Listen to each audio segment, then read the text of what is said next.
와, 날씨 오늘 진짜 춥다. 겨울 티가 좀 나는 것 같아요. 안녕하세요.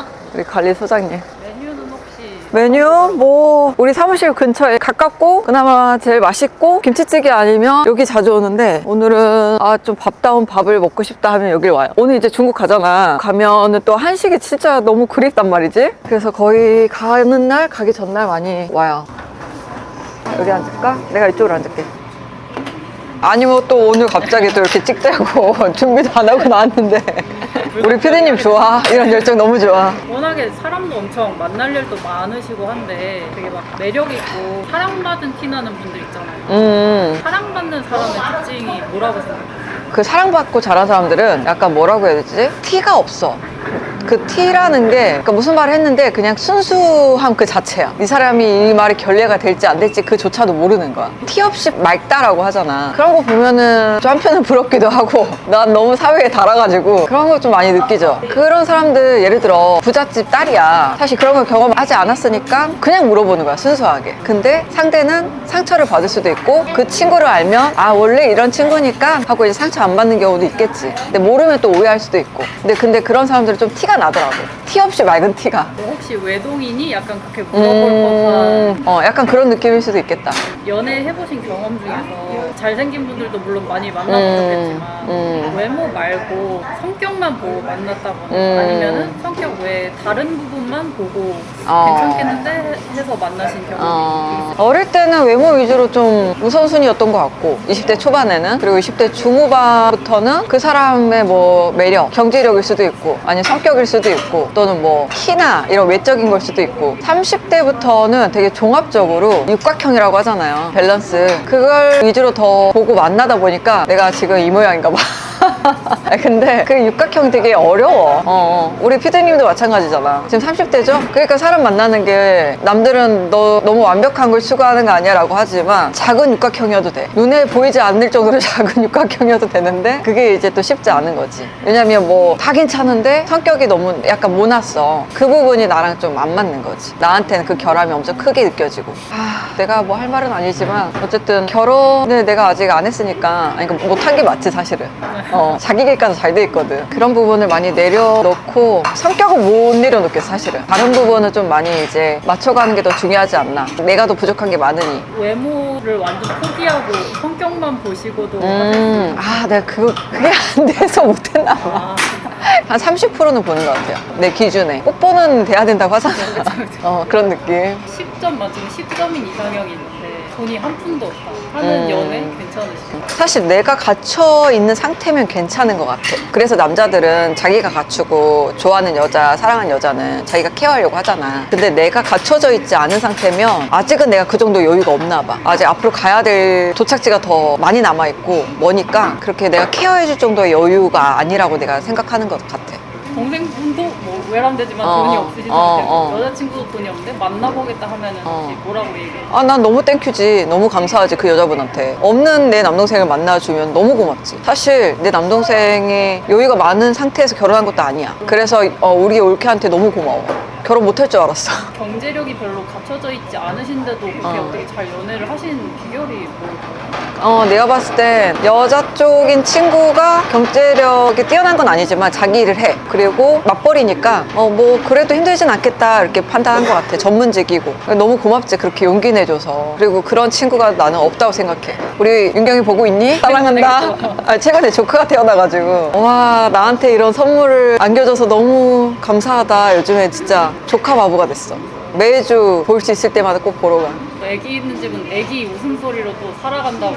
그니까 왜 아이를 낳으라고 하는지 조카가 생겨보니까 좀 알 것 같아. 사랑을 다 제쳐두고 돈이랑 조건만 있는 결혼은 혹시 어떻게 생각해요? 그런 얘기 있잖아요. 남자는 나이가 들수록 부가 늘어가고 예시로 또는 여자는 나이가 들수록 아름다움은 줄어들고 감가상각이 되면서 그래서 여자는 자기의 값어치가 최고일 때 결혼을 하려고 하고 남자도 자기의 위치가 최고일 때 결혼을 하려고 하잖아. 좋은 사람을 서로 만나려고. 그러니까 그게 사실 자본주의거든. 그게 난 나쁘다라고 표현하는 건 좀 뭐라 말하기 좀 그런데 약간 자격지심일 수도 있다. 뭐라고 하는 사람들. 내가 부족하니까 내가 없으니까. 물론 예를 들어서 해외 보면 나이가 많은 할아버지 만난 뭐 20, 30대 그런 친구들 보면 뭐 슈가데디라고 하잖아. 어유 감사합니다. 맛있겠다. 감사합니다. 네, 감사합니다. 따뜻해. 네. 한편으로는 좀 씁쓸하지. 근데 그냥 자본주의는 어쩔 수 없어. 그거를 뭐 내가 거스른다고 해서 될 수 있는 것도 아니고. 그냥, 아이씨, 저는 재벌인가 보네. 능력자네. 남자들은 다들 그렇게 생각하고, 여자들은 오히려 이제 반대쪽 좀 안타까워하는 경향들이 있지. 나는 약간 테토녀잖아요. 그래서 오히려 나도, 아이, 저 남자 능력자네? 약간 그런 시선으로 약간 더 보게 되는 경향도 있는 것 같아. 아, 이렇게 또 뜯어야 제맛이지. 어릴 때 이런 뼈는 엄마가 다 먹었거든요. 이게 제일 맛있다고? 난 성인 돼서 알았어. 아, 솔직히 진짜 맛있긴 해. 우리는 살코기 주려고 엄마가 맛있다고 거짓말하고 다 먹는 거지. 어릴 때는 진짜 엄마는 저걸 좋아해.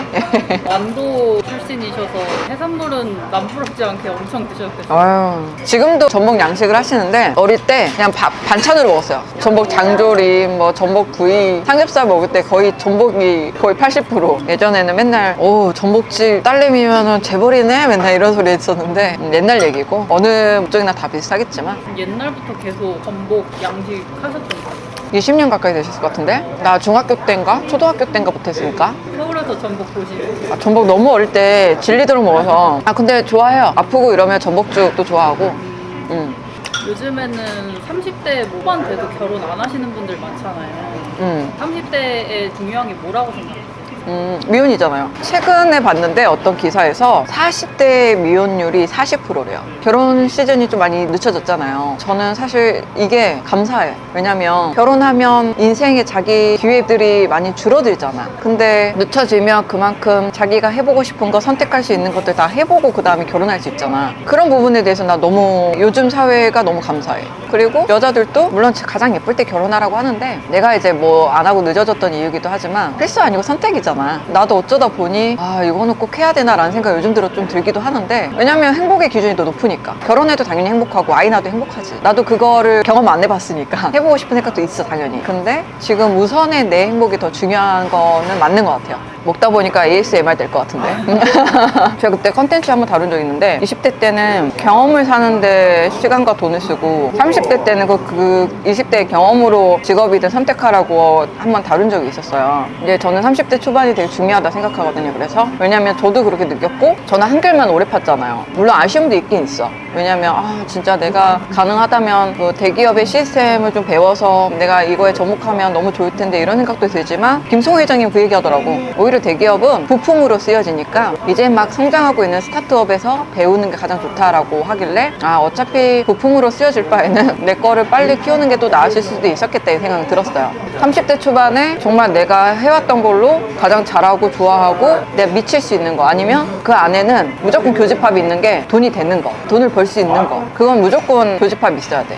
나머지 내가 잘하는 거 좋아하는 거 또는 미래지향적인 거 뭐든 그렇게 나는 꼭 선택하라고 하고 싶어. 20대 때 내 그 경험으로. 그리고 3년은 무조건 버텨야 돼. 1년 버텨지면 3년 버텨져요. 3년은 버티면 무조건 뭐든 돼. 하나를 선택한 다음에 3년을 버텨야 될까요? 그렇죠. 네. 30대 초반에 그걸 선택해야죠. 그리고 버텨야 돼요. 그 1년이 되게 제일 힘들어. 그 사계절이 1년 정도 하면 몸이 좀 쑤시거든. 익숙해지고. 그럼 사람이 원래 다른 데 뭐 없나 하고 이제 기웃기웃하게 돼. 그리고 좀 더 편하고 돈 많이 주는 데 없나 하고. 근데 거기서 버티잖아요. 그럼 3년 되고 그러니까 미래지향적이면. 근데 그렇지 않으면 사실 빨리 갈아타야지. 선택하면 또 안 되고. 내가 이런 줄 알고 들어왔는데 아니야. 그럼 빨리 갈아타야지. 한 달은 파악이 안 되니까 나는 3개월은 파악이 된다 생각해요. 어떤 회사든 대충. 3개월 동안 엄청 탐색을 해봐야겠네요. 그쵸? 탐색 끝났어요? 미안하지만 30대 중반에는 이제 내 내공 쌓아야 돼요.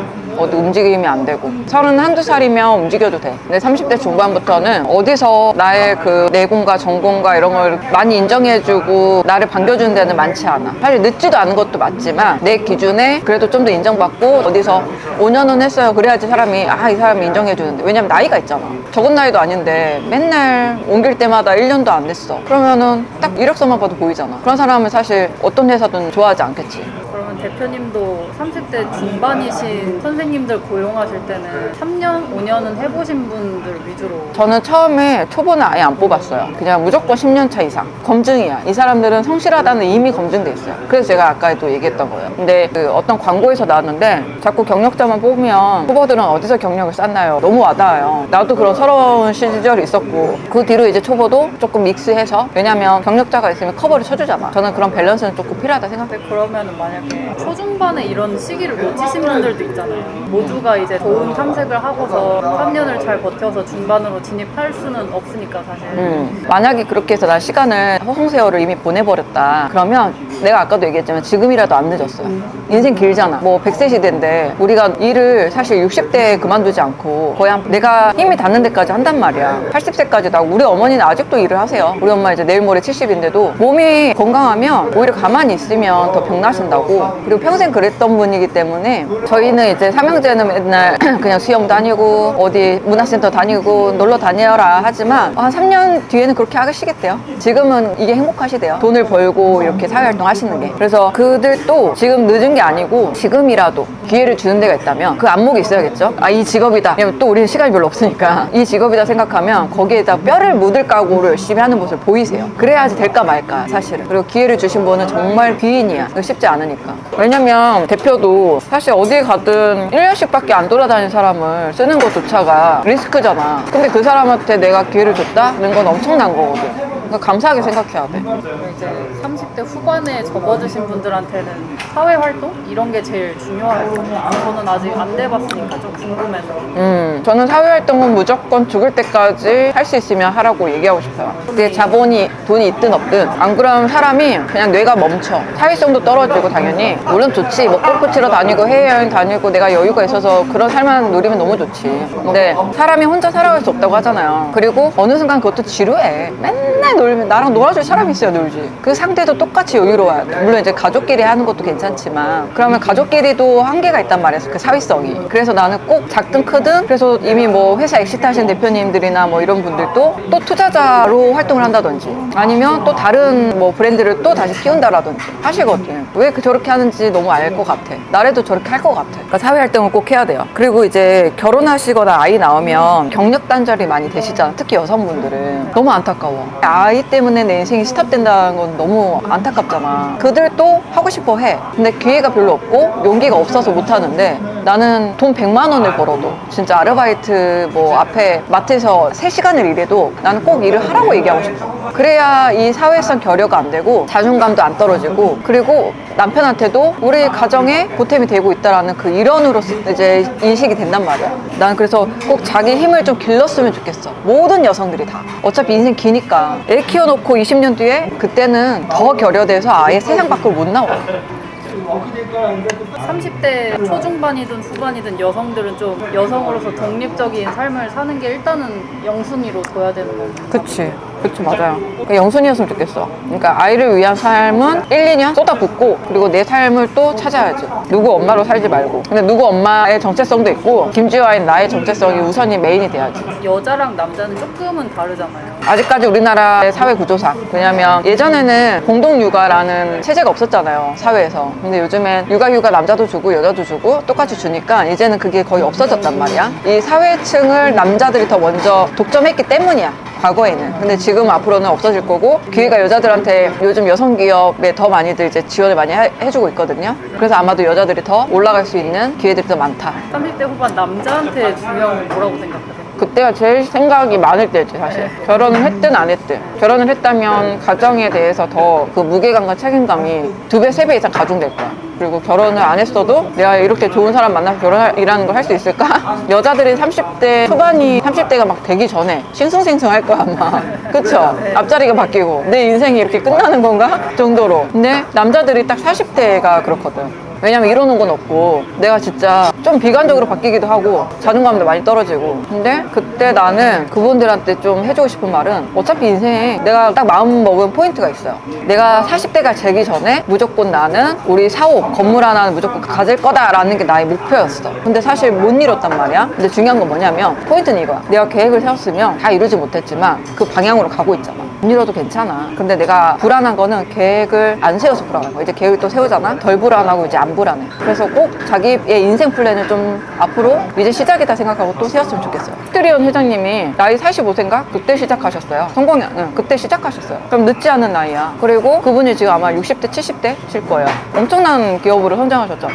나는 나이는 중요하지 않고 그분들이 물론 과정들이 있었겠지. 과정들도 난 되게 중요하거든. 절대 포기하지 말고 가셨으면 좋겠어요. 그러면 혹시 30대 분들이 사랑과 결혼 이제 그쪽으로 가기 위해서는 좀 어떤 노력을 해야 될까요? 오늘 뭐 컨텐츠가 사랑 연애 컨텐츠인데 나도 아직 못하고 있는 거 잘못 질문 갖고 온 거 아니에요? 사실 태도지. 상대를 받아들일 준비나 마음이나 태도가 안 돼 있는데 어떻게 마음을 열고 만나겠어.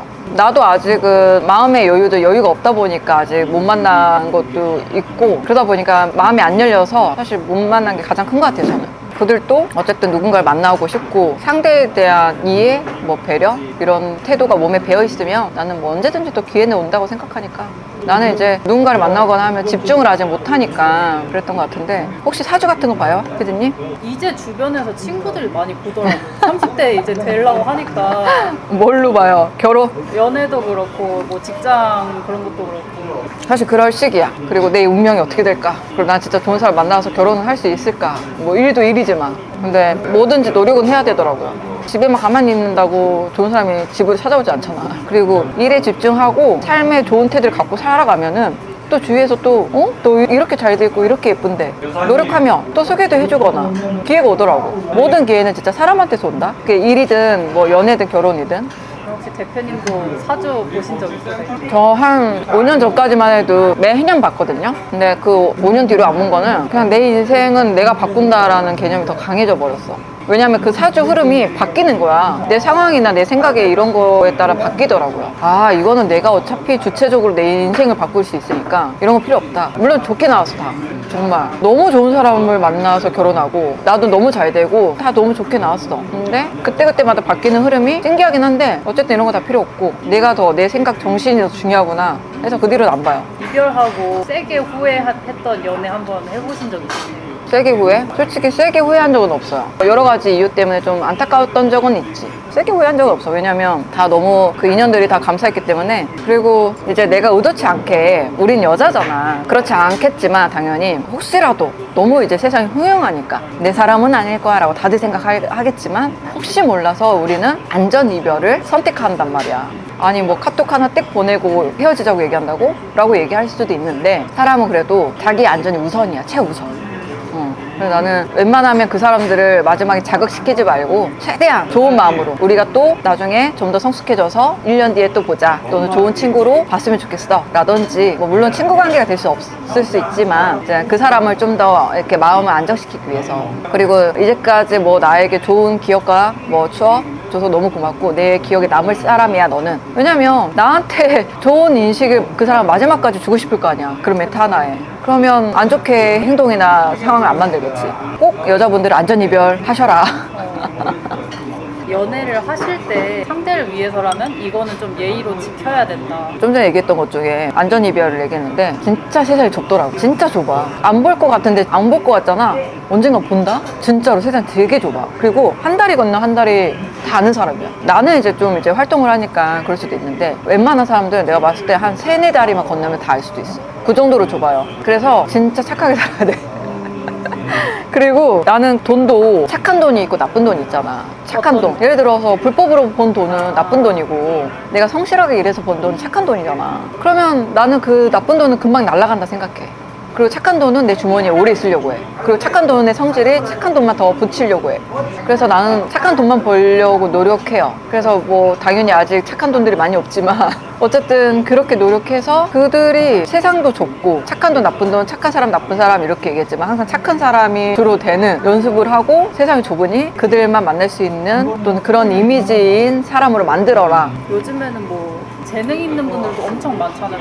인스타만 봐도. 내가 진짜 크리에이터들 보면 아 이래서 크리에이터구나 정말 많이 느껴요. 네, 그런 것도 좀 타고난 아이디어라던가 재능이 좀 있어야 되잖아요. 어쨌든 손재주라던가. 보통은 아니야 정말.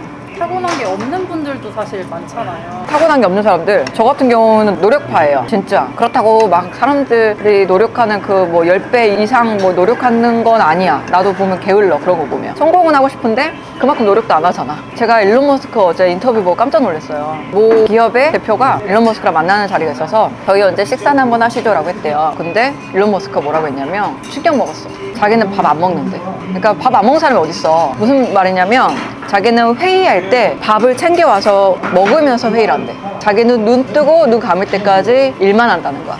하루에 6시간 자는데 대단하죠. 사교성 식사는 안 한다는 거야. 아, 이렇게 해야 성공하는구나. 나 오늘부터 다 끊을까? 이러고. 그게 안 되는 거지. 그러니까 내가 나약해서. 그렇게 살기도 쉽지 않잖아요. 6시간 빼고 다 일만 하면은 뭐. 그러니까. 근데 진짜 부자가 있고 진짜 큰 부자가 있잖아요. 큰 부자는 그렇게 해야 큰 부자가 되나 봐. 물론 작은 부자도 돼요. 나도 작은 부자라도 되고 싶어. 근데 나 이렇게 해야지 진짜 큰 부자가 되는구나 라는 거 이제 느껴지지. 제가 잘 몰라서 그런데 일론 머스크도 약간 무일푼으로 성공한 케이스인가요? 그분이 한때는 직원 월급도 못 줄 정도로 힘들었대요. 그렇게 회사가 큰데도 휘청한 적이 있었던 거지. 그리고 그때 자기 집도 없고 차도 없고 아무것도 없잖아. 집도 무슨 코딱지만한 하우스 뭐 한 열 몇 평짜리 살아요. 그 아파트도 비싼 아파트도 아니고 그냥 그 트레일 있지. 네. 움직이는 트레일 그 박스지. 그거 보고 또 놀랬어. 지금도 나도 좀 무소유, 아니야, 무소유는 거짓말이다. 무력에 나도 관심이 크게 없거든요. 근데 그 사람은 그냥 무소유야. 오로지 그냥 내가 봤을 때 명예 욕심 좀 있는 것 같아. 성공 그 자체를. 그치. 뭐 어쨌든 인류를 뭐 바꿔놓으려고 한 사람이니까. 30대 초중반 후반에 대해서도 여쭤봤는데 어려웠던 시절부터 수입이 점차 느신 경우이시잖아요. 일론 머스크 얘기를 아까 했는데 투자를 어쨌든 회사에 재투자하고 하니까 돈이 없어요. 스타트업은 돈이 없어. 회사 뭐 대표면 돈 많고 부자겠네? 절대 아니야. 이게 읽어질 때까지는 계속 내 게 아니고 그냥 회사 거고 회사 것도 기준이 0이 아니라 지하에서 이렇게 올라가. 그래서 어떻게 보면 스타트업 3년 차가 제일 힘들고 지하 세계에 있지. 매일매일. 워낙에 에스테틱이 순수익으로 유명하니까 수입 기준으로 여쭤보려고 그랬는데 자산 기준으로 여쭤봐야 될 것 같은데 자산이 조금씩 늘어나실 때마다 어쨌든 삶을 보는 관점도 조금씩 달라지실 것 같은데. 맞아요. 그러면 뭐 굳이 내가 비교를 하자면 내가 뭐 고시원에서 살 때도 있었다고 했고 그 전에는 뭐 오피스텔에 살 때도 있었고 지금은 뭐 아파트로 이사를 했지만 어쨌든 나의 그 플로우가 있잖아. 마음의 여유라고 해야 되나? 심적인 여유라 해야 되나? 그건 좀 달라지긴 해요. 그리고 사람을 보는 가치관도 달라지고 내가 좀 여유가 있을 때 그럴 때마다. 왜냐면 내가 여유가 없으면 남을 돌볼 여유는 당연히 없잖아. 내가 뭐 하나 사주고 싶어도 사줄 여유도 없고. 그럴 때마다 사실 그렇다고 그때마다 내가 다 예전에는 오히려 내가 좀 가난했을 때는 사람들 마음 살려고 돈을 더 썼어. 오히려. 근데 지금은 사람들 마음 살려고 돈을 쓰진 않아. 그 돈으로 마음을 사는 건 오래 못 가더라고. 그거 이제 느낀 거지. 어차피 내 옆에 있을 사람들이 내 옆에 있고 중요한 건 내가 건실하게 잘 돼서 그들이 내가 필요하게 만들어야 돼. 내가 그들한테 어떤 도움이 될 수 있을까? 그러니까 누군가가 나를 미팅 요청했어요. 그러면 어쨌든 나도 시간을 빼서 그들한테 조언이든 또는 메시지든 필요하니까 요청한 거잖아. 그래서 그 사람이 어떤 게 필요할까? 어떤 말을 해주면 좋을까를 많이 생각을 해요. 그리고 이제 그냥 직설적으로 물어보죠. 요즘에 어떤 게 힘들어? 어떤 고민이 있어? 내가 어떤 도움을 주면 좋을 것 같아? 라든지 또는 근황을 물어봐요. 물론 나도 내 살 길 바쁘지만 그래도 이제 그들이 요청하는데 이유가 있을 거라 생각하고 예전에는 또 그런 걸 거절 못하고 이제 했었던 것 같은데 지금은 진짜 내 거에 더 집중하자. 나나 진짜 더 잘 되고 그렇게 해야지. 내가 뭐라고. 재투자를 하시더라도 어쨌든 통장에 스치는 돈은 있을 거 아니에요. 스치는 돈이 통상적인 기준은 그냥 여쭤보는 건데 보통 한 300 정도 벌고 600 정도 벌고 1000 정도 버는 삶이 있을 거 아니에요. 저는 21살 때 이미 1000만 원을 찍어봤어요. 어떻게 찍으셨어요? 영업이에요, 영업. 그때 물론 뭐 다단계 회사나 뭐 이런 것도 포함이긴 하지만 짧은 시간을 써서 많은 돈을 벌어야지 이에 대한 어릴 때부터 욕심이 강했기 때문에 그렇다고 불법이나 이런 건 하고 싶지 않았어요. 내 인생이 망하는 길인 걸 뻔히 아니까. 근데 이제 어쨌든 나중에 다단계인 걸 알았지만 어쨌든 그 노하우로 나는 그 빚을 1억을 주고 샀잖아. 수업료를 많이 내고. 난 후회하지 않아, 전혀. 근데 그 어릴 때 나는 이미 해봤기 때문에 돈 1000만 원, 2000만 원 중요한 게 아니야. 내 미래의 지향성인 직업인지 그리고 앞으로에 대한 가치가 더 있는 시간을 쓰는지가 난 더 중요하지. 그때 1000만 200만 원을 버셨을 때랑 지금 1000만 원을 버실 때의 관점 차이. 물론 이제 통화 가치는 지금이 더 떨어져 있죠. 그때 1000만 원과 지금이 1000만 원은. 근데 좀 아쉬운 건 사업에 투자하냐, 부동산에 투자하냐 이런 얘기가 있잖아요. 그러니까 둘 다 있어야 된다 생각해요. 그 밸런스 있게. 근데 대부분 사업하는 사람들은 쉽지 않거든. 초반 다칠 때 어느 정도 이제 내 회사를 키워가면서 부동산 시장에도 투자를 하면서 같이 키워야 되거든. 그게 이제 나의 지금의 숙제지.